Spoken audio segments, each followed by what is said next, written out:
Bonjour à tous. Aujourd'hui, une réflexion à partir de Chaye Sarah sur la valeur de la vie, la valeur des jours qui nous sont proposés et des années que l'on doit vivre. Dans la paracha effectivement de Chaye Sarah, il est indiqué le nombre d'années, le nombre de jours que Sarah a vécu. Vaïyu Chaye Sarah, Mea Shana, Veisrim Shana, Veishava Shanim, Sarah a vécu 127 ans. Et on détaille précisément qu'elle était à 7 ans comme à 20 ans, à 100 ans comme à 20 ans, c'est-à-dire sans faute et aussi belle qu'une jeune fille. Mais le Talmud dans Makot, on va entrer dans le vif du sujet, nous explique à la page 23b que Israël a reçu 613 mitzvot. Et ce passage est connu puisqu'il y a 365 mitzvot qui sont des commandements négatifs et qui correspondent aux jours de l'année. Il y a 365 jours dans l'année. Et Rashi explique, à chaque jour correspond une interdiction de ne pas transgresser. Donc 365 jours qui correspondent aux 365 commandements négatifs. Il y a 248 commandements positifs qui correspondent aux membres de l'homme. Et Rashi explique D'école Ever Ve'ever Omerlo Arase Mitzvah. Chaque membre, d'après Rashi, va indiquer à l'homme de faire une mitzvah. Donc, en fait, si vous voulez, au niveau du temps, donc dans l'année, comme au niveau de la constitution de l'homme, de sa composition, il y a une indication à faire ou à ne pas faire. Le Zohar explique qu'à chaque jour correspond une interdiction négative, laquelle, en fait, représente cette interdiction négative, l'essence même de la journée. Et j'ai en mémoire une explication du Zohar qui est incroyable, qui dit que le guide anaché, l'interdiction de consommer le nerf sciatique, est en rapport avec, justement, le jour du Neuf Av, le jour du Tisha B'Av, la destruction des deux temples, parce que guide anaché signifie justement la possibilité d'oublier, la possibilité de se détacher de son Créateur. Donc il faut comprendre d'une manière plus profonde la relation entre chaque jour de l'année avec chaque interdiction, ce qui donne l'essence même de chaque journée. On va voir aujourd'hui, ensemble, l'importance de vivre pleinement une journée. En fait, il y a un autre midrash Tanchuma dans la parashat Kitetse qui explique que les 248 mitzvot positives correspondent aux membres de l'homme, comme on l'a indiqué.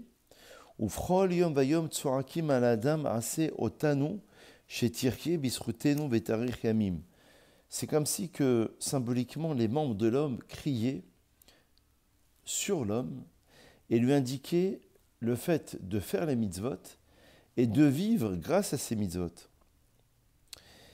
Et à chaque jour que le soleil brille, le soleil va exprimer justement et va crier vers l'homme en disant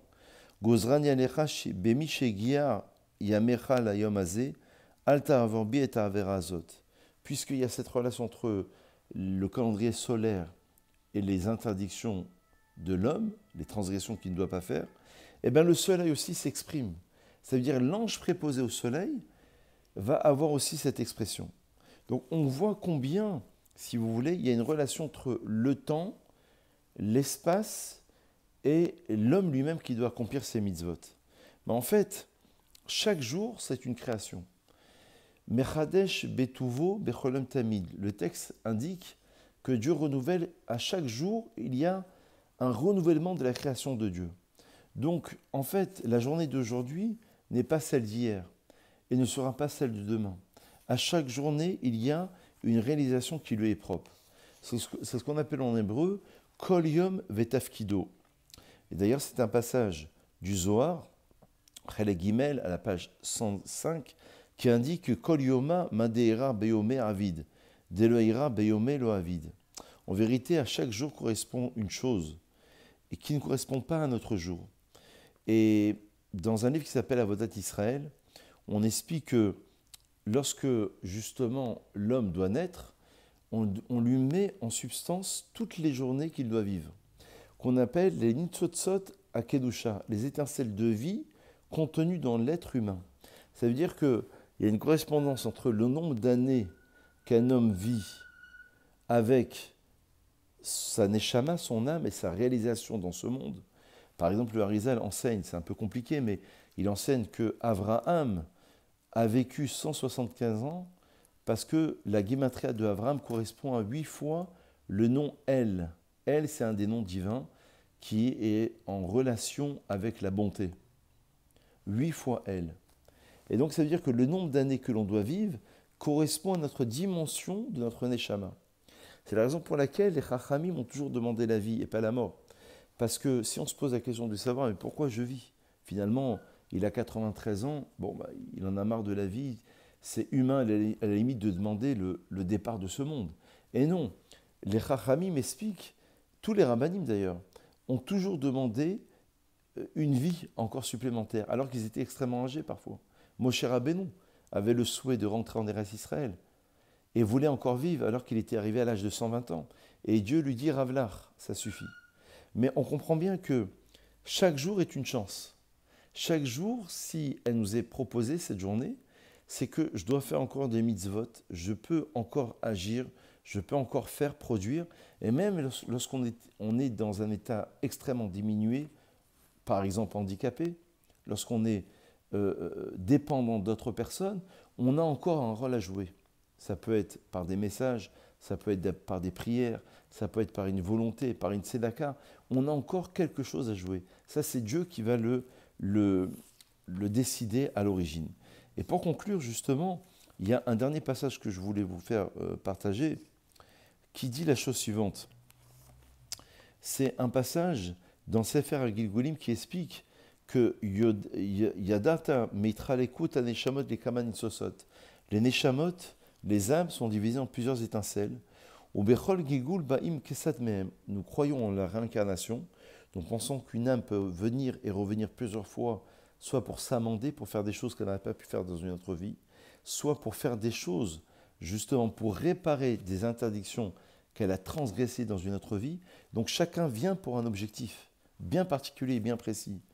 Et dans chaque Gilgul, dans chaque métampsychose ou chaque réincarnation, il y a un nombre d'étincelles de vie du Tselem. Le Tselem, c'est ce qui permet la relation entre, c'est l'image littéralement, on a été créé à l'image de Dieu, Betselem Elohim, c'est ce qui permet la relation entre le corps et l'âme. Et donc ainsi sont les jours de la vie d'un homme. Va'ayamim she'ose ba'em hamitzvot, et donc nous dit le Harizal dans le Sefer HaGilgulim, les jours pendant lesquels l'homme va opérer et va faire des mitzvot, Ninka nitzot echad shel hatselem. Il y a une étincelle de vie de cette neshama qui est réparée par rapport à cette journée. Ve'ayom she'en ose bo mitzvah nishar pagum nitzot sahu. Évidemment, il va manquer quelque chose. Donc on ne peut pas dire que j'aurai le temps de faire les choses, Torah et mitzvot par exemple, demain après-demain. En fait, il va nous manquer quelque chose. D'où la réincarnation. Parce qu'on va devoir réparer, même si on a fait teshuva, la teshuva n'empêche pas le tikkun. La teshuva, c'est le repentir, mais il faut qu'il y ait un tikkun. Comme si on dit, Reuven a volé à Shimon 1000 euros, il lui demande pardon, il lui dit, j'accorde mon pardon, mais il faut me rendre les 1000 euros. Donc ce que tu as fait, il faudra véritablement essayer de le réparer en tant que tel. Et donc, ta neshama risque d'être manquante si tu n'as pas exploité pleinement la journée qui t'a été proposée, la journée qui t'a été offerte. Et donc, c'est ce qu'on appelle ici, justement, le tselem. Donc, c'est une longue réflexion que j'essaie de vous faire en quelques minutes, mais qui est pour moi extrêmement importante pour conclure vraiment sur deux axes extrêmement importants me concernant. Le premier axe, c'est la valeur de la vie, la valeur d'une journée, la dimension d'une heure, comme il est dit dans les Pirkei Avot, une heure dans ce monde-ci de Teshuvah ou Maasim Tovim, de repentir de bonnes actions, vaut plus que le monde futur, alors qu'au niveau du temps, vous savez qu'on dit exactement l'inverse. Un instant du monde futur équivaut à toute la vie, toutes les vies depuis la création du monde jusqu'à la fin de la création, qui aurait pu être exercée dans ce bas monde. Mais la possibilité d'agir ou d'interagir dans ce bas monde, cette possibilité-là, elle nous est donnée, elle nous est proposée à un moment donné, et donc par conséquent, on risque de rater quelque chose. Ça, c'est la première réflexion extrêmement importante. La deuxième réflexion, en conclusion, c'est le Gilgoul, la réincarnation, de savoir pourquoi on est venu sur Terre. Et chacun d'entre nous, comme le dit le Rav Wolbe dans le Haléchour, est capable, au fond de lui, de savoir pourquoi il est venu. Parce que si on fait une thérapie de notre être, on sait profondément pourquoi on est sur Terre. On connaît nos qualités, on connaît nos défauts. Comme le dit le Gaon de Vilna, on va mettre en exergue la première des qualités qu'on va essayer d'exprimer à fond, le premier défaut qu'on va essayer de repousser d'une manière vertigineuse, et à partir de cela, on va commencer à se construire, à se connaître déjà. Donc la Torah, c'est avant tout la Torah-thérapie, si on peut l'exprimer ainsi, c'est apprendre à se connaître, apprendre à connaître sa valeur, ses qualités, ses défauts, et à partir de cela, commencer à travailler, de savoir pourquoi Dieu m'a amené dans ce contexte, avec ses parents, dans cette culture, dans cette ville, dans cet environnement, et quelles sont mes capacités, mes possibilités pour que je puisse justement grandir à partir de cet environnement. Et donc il y a une introspection à faire. C'est ça le Gilgoul. Gilgoul, c'est réincarnation, ça vient de la racine de Galgal, d'une roue qui tourne, qui va revenir justement pour s'amender. Et comme le dit le Sha'ar Gilgoulim, le Harizal, il exprime dans la première Akdama que justement la Neshama est divisée en 5 parties. On avait fait un cours vers lequel je vous renvoie, c'est le sens de la mystique juive, où on avait expliqué que dans l'âme, il y a 5 niveaux. On avait donné le sens de chacun des niveaux. Et on avait aussi expliqué que, justement, il y a pour l'homme la possibilité de se parfaire. Et une fois qu'on a fini le premier niveau, par exemple celui de Nefesh, on va passer à celui de Rouar. Mais dans Rouar, deuxième niveau de l'âme, il y a encore 10 degrés. Et donc, à chaque jour, il y a une correspondance. Donc, le temps n'est pas là par hasard. Le temps, on dit, ça ne tourne pas rond. En fait, ça tourne rond parce que Dieu l'a décidé ainsi de t'amener dans ce monde avec tant de jours de vie. Donc, il ne faut pas, humainement, c'est normal de vivre parfois des drames de gens qui meurent extrêmement jeunes. Mais au niveau de Dieu, il a fini son tikkun. Au niveau de Dieu, celui-ci devait mourir à l'âge de 20 ans et l'autre à l'âge de 90 ans. Parce qu'il avait plus de tikkunim, de réparation à faire.